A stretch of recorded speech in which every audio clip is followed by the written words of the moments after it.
मैं आज भी उनका बहुत बड़ा फैन हूं, डॉक्टर जयशंकर का, जो कि एक स्कॉलर है। आज एक सदर एक ऐसा आया है व्हाइट हाउस के अंदर, वो नजर आ रहा है, he is confuse, he is panic, he is nervous. ये जो आप जो बातें भी कर रहे हैं, चाहे ग्रीनलैंड हो, चाहे उसमें वेनेजुएला हो, चाहे क्यूबा हो, चाहे ईरान हो, ये सारा उसी का है। चीमा साहब, नेटो फेल है। चीमा साहब, नेटो के अंदर जितने यूरोप के कंट्रीज हैं वो अपने ड्यूज ही नहीं देते नेटो के अंदर, और जो कमाई है सारी, इमिग्रेशन की हालत देख लें आप, बॉर्डरलेस बन चुके हैं। यूरोप यूरोप रहा ही नहीं है। आप लंदन चले जाए, वहां पे व्हाइट मैन नजर ही नहीं आता वहां पे। आज भी जो ईरान के अंदर हो रहा है, मुसाद कर रहा है, लेकिन ईरानी कहां है, दूसरी कौमें किधर है? क्या वजह है? क्या वजह है? आज अमेरिका भी हास्टेज है, पूरी दुनिया भी हास्टेज है चंद यहूदियों के हाथों में। और इस तरह होगा, अगर आप दुनिया में 3 वक्त के खाना खा के सोने के लिए आए हैं, दुनिया इसी तरह आपको जूते मारती रहेगी, जलीलो ख्वार करती रहेगी। बल्कि मैं हमेशा पाकिस्तान को भी बार बार इन चीजों की एडवाइस करता हूं कि नेपाल और बांग्लादेश और जेनजी से सीखें, गवर्नेंस इंप्रूव करें। दिहाड़ियां लग रही हैं पाकिस्तान में, सुबह शाम लग रही हैं, रोकें इन चीजों को। सीसीडी सिर्फ काफी नहीं है, अपनी अदालतों को भी कंट्रोल करें और करप्शन पे कुछ क्रैकडाउन करें, वरना ये जेनजी तबाह करके रख देगी। मैं बता रहा हूं आपको, मैं बड़े अरसे से पाकिस्तान को भी एडवाइस कर रहा हूं कि बैलेंस करें गवर्नेंस में। ये जो दिहाड़ी लगाने का जो ट्रेंड है वहां पे, क्या आओ दिहाड़ी लाओ तो निकल जाओ, दिहाड़ी लाओ तो दुबई ना जाओ, दिस इज बहुत पुराना ट्रेंड हो चुका है। खुदा रहा अपने आप को बचाएं इस जेनजी से। और उसको आपने कहा कि मुझे गुस्सा आ जाएगा, तुम मुगल शहजादे हो, तुम्हें गुस्सा आ जाएगा तो फिर क्या कर लोगे तुम उसी एक शख्स के पैरोकार हो कि जितना बड़ा बदतमीज बंदा होता है उतना बड़ा ओहदा उसको दिया जाता है। मैं इनको सियासी पार्टियां नहीं कहता चीमा साहब, ये कल्ट होते हैं। जिस तरह इन्होंने अरशद शरीफ की डेड बॉडी के ऊपर सियासत करने की कोशिश की थी, डेड बॉडियां चाहिए होती। आज भी ख्वाहिश है मुर्शद की कि 20-25 माओ के बच्चे मरे, मैं बाहर आऊं और मैं बनी गाला से रिमोट कंट्रोल पे मर्जी के 25-25 साल के बच्चे चीफ मिनिस्टर बनाऊं और गोगियां नचन गलियां थे, तमाशे होने। अच्छा ने छोड़े चीमा साहब, उर्दू ही सीख ला यार, तेन तो उर्दू भी नहीं आती, तेन तो उर्दू ही नहीं आती। जे तू उर्दू च कहना तकरीर, तू उन्होंने बार बार वाइस चांसलर के दस वो तो शेखुल जामिया वाला लफज मरना, या तो कह रहे शेखुल जामिया इस तरह क्यों तकारीर कर फरमा रही है, या तो बोल तेन ना उर्दू आती है, तेन पश्तो भी नहीं आती होनी पूरी, अगर सोचा जाए। लेकिन ये कि बदतमीजी के तूफान है, इनको रोकें खुदा। चीमा साहब, अगर देखा जाए, मैं बड़े अरसे से इन चीजों को स्टडी करने की कोशिश कर रहा हूं, इन डाट्स को मिलाने की कोशिश कर रहा हूं, तो अगर देखा जाए तो ये जो कुछ भी आज हो रहा है दुनिया के अंदर वीक पॉलिटिकल लीडर्स की वजह से हो रहा है, जो कुछ भी हो रहा है। और डेमोक्रेसी मेरे ख्याल में खत्म हो चुकी है। Democratic values are in decline since so long, आज से नहीं, बड़े अरसे से। चाहे उसको आप इनका नालायक होना समझें, चाहे इनका करप्ट होना समझें, चाहे इनका अनएजुकेटेड होना समझें, चाहे जो कुछ भी समझें, स्पेशल इंटरेस्ट जो है वो कवर कर चुका है इंडस्ट्रीज। जिस तरह के आपने देखा होगा कि हर जगह पे जो इंडस्ट्रियलिस्ट हैं, पैसे वाले लोग हैं, वो अपनी मनमानी कर रहे हैं। जो वीक से दूर हैं, जो कंट्रीज के रहे हैं माजी के अंदर, ये जो कुछ भी है उनकी वजह से हम आज देख रहे हैं। जो उसमें सबसे पहले बिलखसूस मैं अमेरिका की तवज्जो देना, अमेरिका पे कहना चाहूंगा, अमेरिका को तबाह करने में, इस जगह पे लाने में, बल्कि पूरी दुनिया को आग लगाने के लिए मैं जिम्मेदार बराक ओबामा को करूंगा। उसकी वजह यह है कि पुतिन साहब जो है उन्हें चेक कर चुके थे इनको कि इज नॉट अ फाइटर, ये जंग नहीं लड़ सकता, ये सोशलिस्ट माइंडसेट है, ये अमेरिका को तबाह करेगा। और बिल्कुल इन्होंने यही किया, सोशलिस्ट सर्विसेज के ऊपर वो कल्चर, डीईआई प्रमोट करना, लीगलाइज वीड करना, नशे कंट्रोल वीड करना, डिफेंडिंग पुलिस करना, तबाह कर दिया फैब्रिक उन्होंने अमेरिका को। और फिर जितनी आर्मी बेसिस थी उनकी लीजें खत्म कर करके आर्मी कट डाउन करते रहे, चाइना ग्रो करता रहा, चाइना उन्हीं आर्मी बेसिस को लीज पे लेता गया। फिर उन्हें जब पता था कि ये जंग नहीं करेगा, जंग करने की सकत नहीं रखता या इरादे ही नहीं रखता, इसका डीएनए नहीं है जंग वाला, तो उन्होंने भरपूर फायदा उठाया। वो अपने क्रीज से बाहर निकल के, भारत ने भी खेला, इजराइल ने भी खेला, रशिया, चाइना, इन्होंने सब ने क्रीज से बाहर निकल के खेलते रहे और दुनिया के अंदर मनमानियां करते रहे। जिसमें आप चाहे सीरिया ले लें, चाहे आप उसमें गाजा ले लें, चाहे आप उसमें क्रीमिया ले लें, चाहे ताइवान ले लें, फिलीपीन ले लें आप, चाहे कोरिया और जापान को थ्रेट करता रहा चाइना, जो मर्जी होता रहा, दुनिया दूसरी तरफ मुंह करके देखती रही। यहाँ पे लोग नशे करते रहे और सारा तबाह कर दिया। जो America almost lost their title of being a sole super power on the planet. आज एक सदर एक ऐसा आया है व्हाइट हाउस के अंदर, नहीं है, वो नजर आ रहा है, he is confuse, he is panic, he is nervous. ये जो आप जो बातें भी कर रहे हैं, चाहे ग्रीनलैंड हो, चाहे उसमें वेनेजुएला हो, चाहे क्यूबा हो, चाहे ईरान हो, ये सारा उसी का है। अब मैं थोड़ी सी टाइम टू टाइम इन सारे पॉइंट्स की बात करना चाहूंगा। सबसे पहला लम्हा फिक्रिया पूरी दुनिया के लिए, ना सिर्फ मुसलमानों के लिए। मैंने पहले अर्ज करता रहा हूं कि बिलखसूस मुसलमान मुल्कों के अंदर हर यूनिवर्सिटी के अंदर इजराइल के ऊपर पीएचडी होनी चाहिए। उसकी वजह यह है कि किस तरह चंद मुट्ठी भर लोग जो है पूरी दुनिया को यरगमाल बना के फिर रहे हैं। इसके ऊपर पीएचडी एनालिसिस होने, थीसिस होने चाहिए इसके ऊपर। क्या दूसरी दुनिया सारी सो रही है? क्या दूसरी दुनिया सिर्फ 3 वक्त खाना खा के सोने के लिए दुनिया में आई है? आपकी एग्जिस्टेंस क्या है? आपने दुनिया को क्या दिया है, क्या लिया है? यहूदियों से सीखे आप, जहां चाहते। अब सिखाने वाली बात फोन, चाहे आपके फोन के आपके पेजर उड़ा के रख दिए थे। फिर नेतन्याहू ने कहा था जिस जिसके पास फोन है वो हमारे रडार पर है। फिर उसके बाद आप देखें कि पिछली दफा जब ईरान के ऊपर अटैक हुआ था, मुसाद ने किस तरीके से चुन चुन के उनके साइंटिस्ट मारे थे। मारने वाले कौन थे? ईरानी। आज भी जो ईरान के अंदर हो रहा है मुसाद कर रहा है, लेकिन ईरानी कहां है? दूसरी कौमें किधर है? क्या वजह है?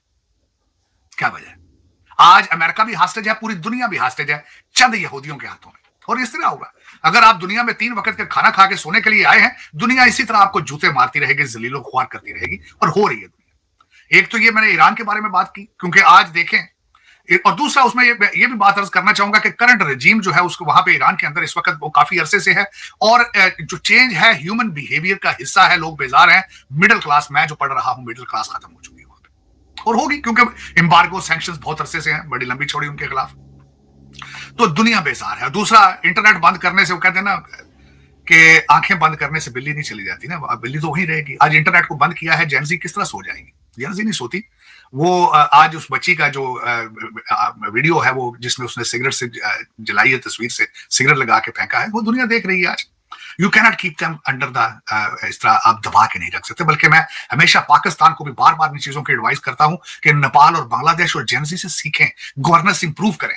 दिहाड़ियां लग रही हैं पाकिस्तान में, सुबह शाम लग रही हैं, रोकें इन चीजों को। सीसीडी सिर्फ काफी नहीं है, अपनी अदालतों को भी कंट्रोल करें और करप्शन पे कुछ क्रैकडाउन करें, वरना ये जेनजी तबाह करके रख देगी। मैं बता रहा हूं आपको, मैं बड़े अरसे से पाकिस्तान को भी एडवाइस कर रहा हूं कि बैलेंस करें गवर्नेंस में।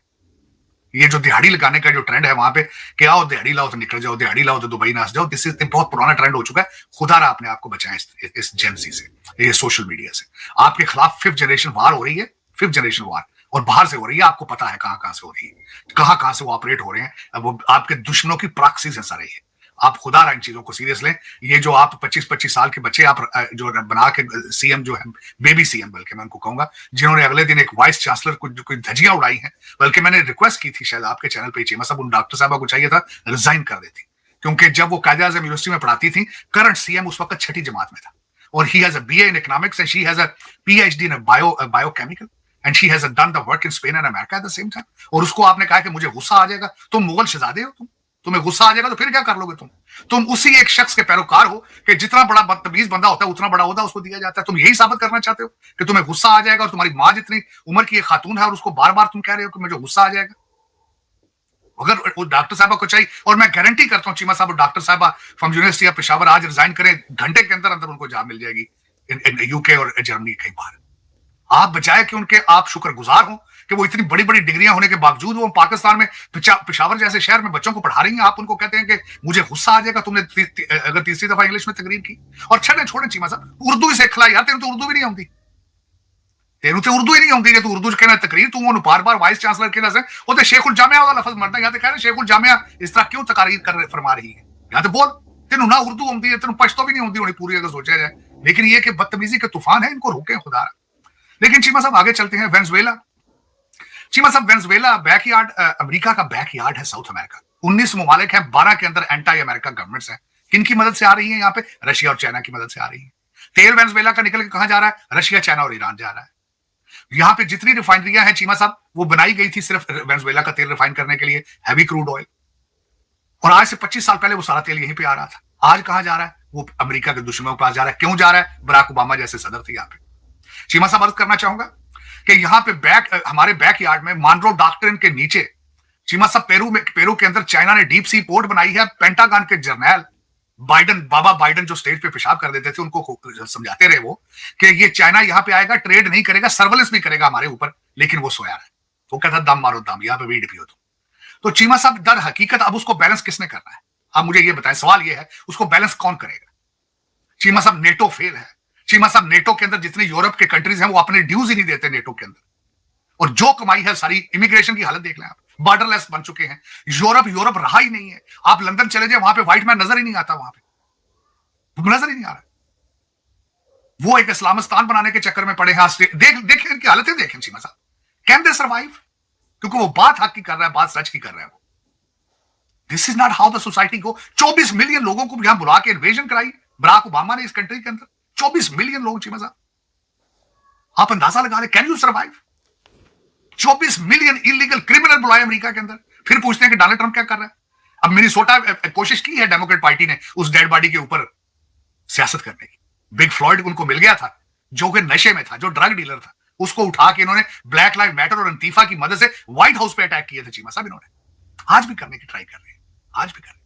ये मैं बताना चाहूंगा कि जिस तरह के ये चंद जो ये मैं इनको सियासी पार्टियां नहीं कहता चीमा साहब, ये कल्ट होते हैं। जिस तरह इन्होंने अरशद शरीफ की डेड बॉडी के ऊपर सियासत करने की कोशिश की थी ना, डेड बॉडियां चाहिए होती। आज भी ख्वाहिश है मुर्शद की कि 20-25 माओ के बच्चे मरे, मैं बाहर आऊं और मैं बनी गाला से रिमोट कंट्रोल पे मर्जी के 25-25 साल के बच्चे चीफ मिनिस्टर बनाऊं और गोगियां नचन गलियां थे तमाशे हो। आज भी यही ख्वाहिश है। चलो यही ख्वाहिश है तो ये इस तरह ही होगा। लेकिन चीमा साहब, जो बात आपने की है, डोनाल्ड ट्रंप को इस वक्त दुनिया यही कह रही है, दुनिया डर रही है उससे, सरमस्त हाथी है, जिधर जाएगा उधर जाएगा। मुझे ये बताएं, ग्रीनलैंड के ऊपर आसपास जिस तरीके से चाइना और रशिया के शिप चक्कर लगा रहे हैं, अगर डोनाल्ड ट्रंप उसमें इंटरवीन नहीं करेगा, क्योंकि बैकयार्ड है उसका, अमेरिका का सिक्योरिटी थ्रेट अमेरिका के लिए, तो वो टेक ओवर कर लेगा तो फिर ओबामा जब बंदे आके इस वक्त चीमा साहब डिफेंडिंग पुलिस कंट्री तबाह ऑलमोस्ट। बल्कि सबसे बड़ी चीमा साहब आपको अर्ज करना चाहूंगा, वॉशिंगटन डीसी में आज अमेरिका को एक्सटर्नल थ्रेट कोई नहीं है, इंटरनल थ्रेट्स है। 5 रिपब्लिकन सदर जो थे, 5 रिपब्लिकन सेनेटर्स ने अगले दिन रिपब्लिकन पार्टी का जो वेनेजुएला का जो वहां पे उस पर अटैक करने की पावर्स में 5 सेनेटर जो है उन्होंने रिपब्लिकन पार्टी को छोड़ के डेमोक्रेट पार्टी का साथ दिया। आज डोनाल्ड ट्रंप को बाहर से कोई थ्रेट नहीं है। आज जो कुछ भी ईरान में हो रहा है, रशिया चाइना बोल भी ना रहा, तो नहीं काट रहे, लेकिन अंदर इस वक्त इशू है। बराक ओबामा ने जो 12 साल मेहनत की है इस कंट्री के अंदर, इस यहाँ के बच्चों को तबाह किया। अभी अर्ज करना चाहूंगा, जो खातून चीमा साहब मिनेसोटा मिनियापोलिस के अंदर जिसको जो चढ़ी थी आइस के एजेंटों के ऊपर, she belong to the LBGD community.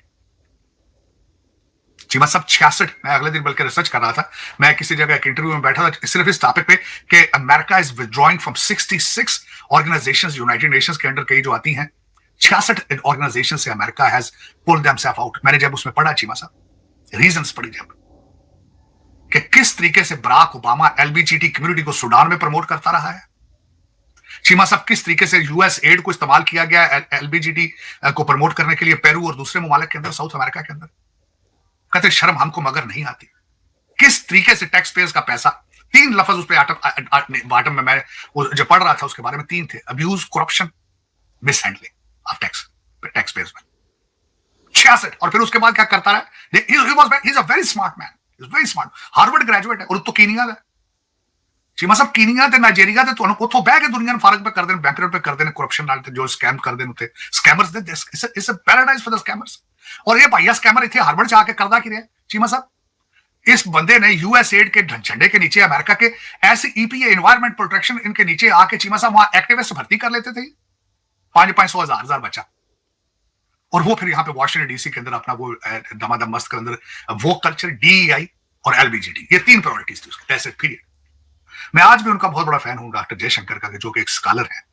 चले, लेकिन चीमा साहब उधर हकीकत बात यह है कि लीडरशिप होती है, और खासकर अगर लीडरशिप क्लियर हेडेड हो, जिस तरह मैं हमेशा कहता था हमें भी मोदी चाहिए, मिल गया ना मोदी साहब। दर हकीकत बात ये होती है लीडरशिप क्लियर हेडेड हो, वहां पे ठीक है आप करें, if you can afford it do it. हाँ, लेकिन एक बात ये बताऊंगा, इनके हमारे फील्ड मार्शल साहब के ऊपर ये इल्जाम लगाते हैं, इंडिया के अंदर से आवाजें आती हैं, मौलवी है, he was celebrating Christmas in the church, जो कि हाफिज़े कुरान है। यहाँ पे सोचा जाता है, मैं पढ़ता हूँ जब आर्टिकल कहते हैं फॉल ऑफ काबुल जो था, that was the last nail to the coffin of America, इसमें सोचा जाता है, बाकी इसमें कोई शक नहीं है। Fall of Kabul it's a very dark धब्बा है अमेरिकन फॉरेन पॉलिसी पे और डिफेंस के ऊपर। तभी तो अगलों ने डिपार्टमेंट ऑफ वार उसका नाम रखा है, फ्रॉम डिपार्टमेंट ऑफ डिफेंस से, उसको साफ करने के लिए। बल्कि वेनेजुएला भी उसी का एक कड़ी है कि to uplift the moral of the Pentagon and the soldiers, और दूसरी भी चीजें होंगी, एंड उन्हीं चीजों की कड़ियां हैं जो पिछले 12 साल बराक हुसैन ओबामा जैसे लोगों ने इस कंट्री को तबाह किया। और अब दुनिया को परेशान नहीं होना चाहिए। रशिया क्रेमिया चला गया तो देखते रहे ना ये सारे यूरोपियन, रशिया यूक्रेन आधा खा गया तो देख रहे हैं ना सारे, ये बोल रहे हैं। आज डोनाल्ड ट्रंप ग्रीनलैंड जाए, अगर वेनेजुएला जाए तो क्या प्रॉब्लम है भी उनको।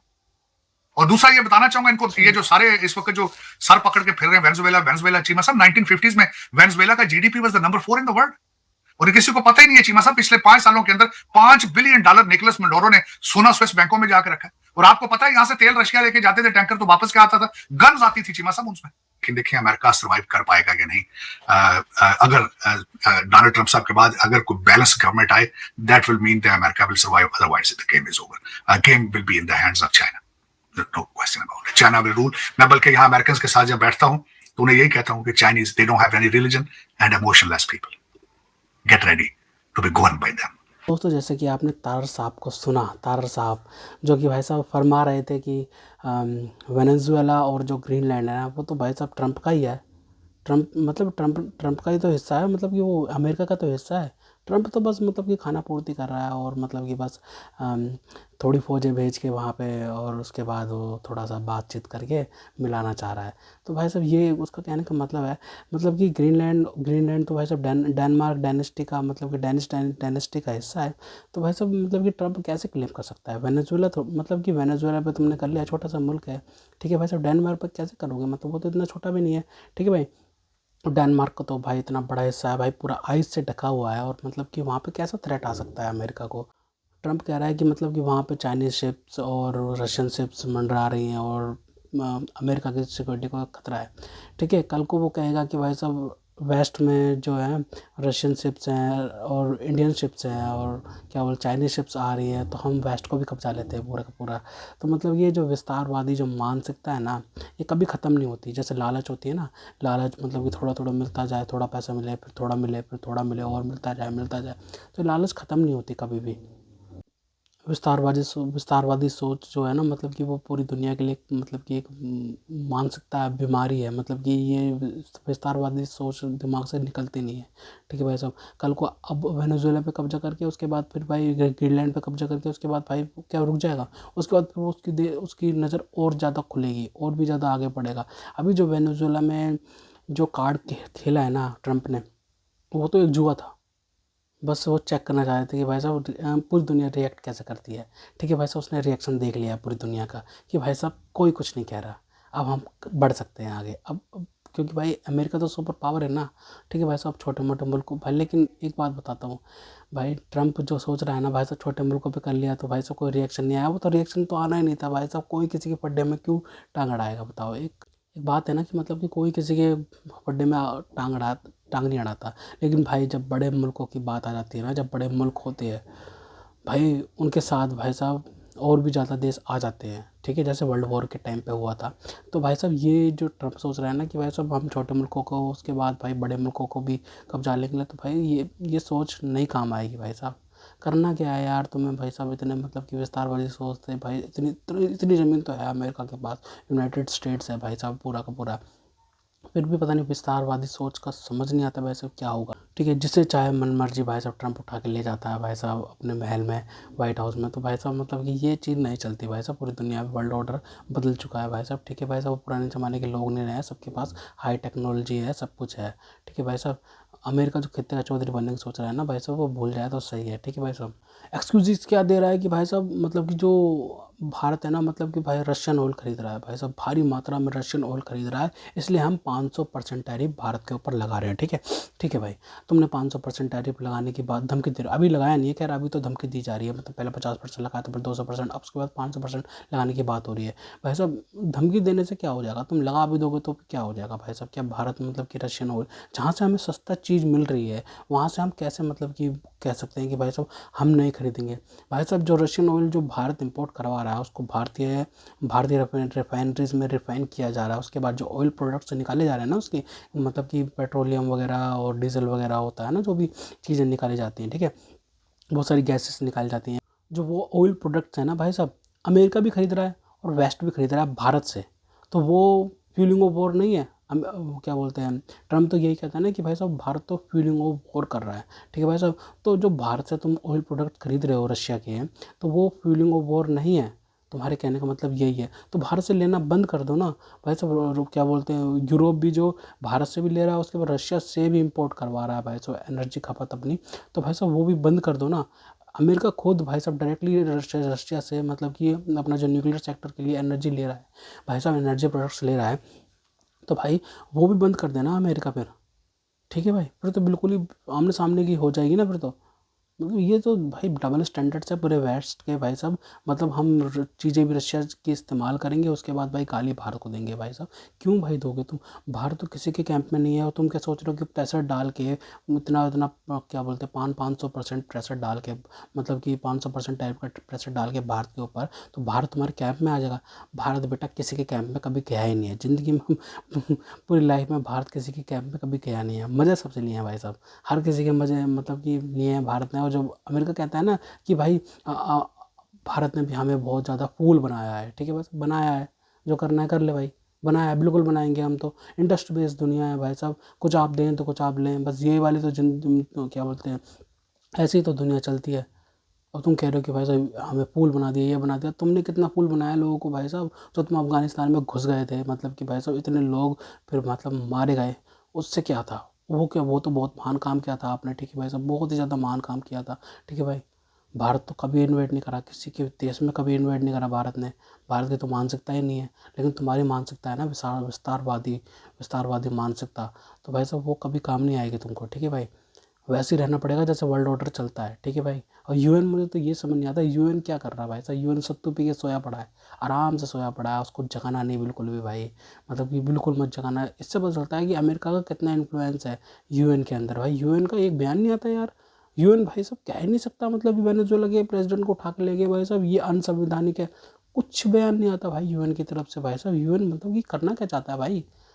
ये तो ये साफ बता दे अपने बयान में कि भाई साहब वो अमेरिका का पिट्ठू है, बस अमेरिका जो करेगा बस उसका साथ देना, तो भाई दो। फिर क्या फ़ायदा फिर ये सिक्योरिटी काउंसिल वगैरह का भाई, जब तुम्हें भाई अमेरिका का साथ देना है हर चीज़ में, तो भाई क्या कर सकते हो बताओ? क्या कर सकती है पूरी दुनिया? ये अब यही है ना कि वो वेस्ट भी भाई साहब, पूरा वेस्ट है ना, जो वेस्ट भी भाई साहब अमेरिका के खिलाफ हो गया है, ठीक है भाई साहब, क्योंकि भाई वो नाटो वगैरह का, जो नाटो का सदस्य था ना भाई साहब, अब तो नाटो के देशों को भी धमकी मिल रही है ना भाई साहब। वो जो डेनमार्क है भाई साहब, नाटो का भाई सदस्य है, तो भाई साहब कैसे करेगा, मतलब कैसे कर सकता है भाई साहब? मतलब कि ये ट्रम्प, मतलब कि भाई रात को सोता है तो भाई साहब क्या सपने देखता है कि मैं ग्रीनलैंड कब्जा लूँगा, ये कब्जा लूँगा, वो कब्जा लूँगा भाई साहब, ठीक है भाई। हाई प्रोटेस्ट चल रहे हैं भाई साहब ट्रम्प के खिलाफ मैक्सिको के अंदर भाई साहब, मैक्सिको के अंदर भाई साहब दिन रात ट्रम्प के खिलाफ प्रोटेस्ट चल रहे हैं कि भाई साहब ये जो विस्तारवादी सोच है ट्रम्प की वो ख़राब है, ठीक है भाई साहब, ठीक है। जो और जो इस सब से हट के जो पाकिस्तान जो कर रहा है, मतलब पाकिस्तान का जो साथ देना है ना अमेरिका भाई साहब, मतलब कि डिनर भी करवाया था उनको वाइट हाउस में और सब कुछ करवाया, और कह दिया कि मैंने तो न्यूक्लियर वॉर हरवा, मतलब कि वॉर रुकवाई है, न्यूक्लियर वॉर, आम वॉर नहीं रुकवाई थी मैंने, न्यूक्लियर वॉर रुकवाई थी। और ये क्या बोलते हैं, भारत उसके अंदर हार गया था, ये भाई साहब ट्रम्प ने खुद बोला है भाई साहब। उसमें भाई साहब क्या बोलते हैं, क्लियर कट विनर है Pakistan, Pakistan clear cut winner है। मतलब कि अगर विनर है तो भाई साहब बोलने की ज़रूरत क्या पड़ रही है तुमको भाई साहब, पूरी दुनिया जानती है। लेकिन भाई साहब तुम्हें बोलना है अपना, मतलब कि थप्पा लगाना है उस चीज़ पे कि भाई हाँ भाई साहब पाकिस्तान ही जीता था, तो भाई साहब ठीक है ना। अब पाकिस्तान से तुम्हें क्या क्या काम निकलवाने हैं वो तो मैं भी नहीं कह सकता ना भाई साहब। हमास में डिसआर्म करने की बात करी जा रही है हमास को, तो वो तो पाकिस्तान के हाथ में करवाया जाएगा भाई साहब। सारे गंदे काम तो भाई साहब पाकिस्तान ही करेगा ना, क्योंकि पाकिस्तानी फौज तो दुनिया को सिक्योरिटी देती फिर रही है ना भाई साहब। वो तो कह रही है भाई साहब हमें ले जाओ और हमें डॉलर फेंको और हम आपके काम करने लग जाएंगे। गल्फ देशों को भाई साहब पाकिस्तानी फौज मतलब कि सिक्योरिटी देती फिर रही है, तो फिर तो भाई बात ही अलग है। फिर तो भाई साहब खुद की घर में हालत ख़राब है, टीटी पे आए दिन ठोक जाती है, भारत कभी भी आगे दो कान के नीचे लगा के चला जाता है भाई। लेकिन भाई साहब सिक्योरिटी देंगे गल्फ नेशंस को भाई साहब, कमाल की बात है। तो खैर तो दोस्तों, अगर आपको हमारी ये वीडियो पसंद आई हो तो कम से कम व्हाट्सएप पर जरूर शेयर कीजिएगा, साथ साथ चैनल को सब्सक्राइब करके हमारा मनोबल जरूर बढ़ाएगा, ताकि हम आपके लिए ऐसी ही मनोरंजन वीडियोस बनाते रहें। तो गाइस मिलते हैं आपसे अगली वीडियो में, तब तक के लिए जय हिंद।